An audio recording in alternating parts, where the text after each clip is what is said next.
రంగులకి సంబంధించినటువంటి అంశంలో తాజాగా ఈ ప్రశ్నోత్తరాల ద్వారానే ఇప్పుడు తమ మీద తెలుగుదేశం జనసేన బీజేపీలు చేసిన ఆరోపణలకి ఆన్సర్ తెలుసుకునే ప్రయత్నాలు చేస్తున్నారు వైఎస్ఆర్ కాంగ్రెస్ పార్టీ వాళ్ళు. ఎమ్మెల్యేలు అసెంబ్లీకి వెళ్ళకపోయినా ఎమ్మెల్సీ అక్కడ క్వశ్చన్లు వేస్తున్నారు, అట్లాగే ఎమ్మెల్సీలుగా క్వశ్చన్లు వేస్తున్నారు.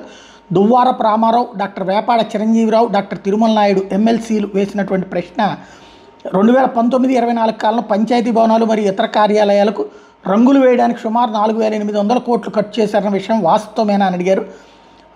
ప్రభుత్వం దృష్టికి వచ్చిన నిధుల దుర్వినియోగం మరియు అవకతవకలకు సంబంధించిన కేసుల సంఖ్య ఎంత, వాటి వివరాలు ఏంటి, మరియు అందుకు సంబంధించి తీసుకున్న చర్యలు ఏంటి అని ప్రశ్నిస్తే 2019-24లో పంచాయతీ భవనాల గ్రామ సచివాలయాలకి రంగులు వేయడానికి 101 కోట్ల మొత్తాన్ని ఖర్చు చేయడం జరిగింది.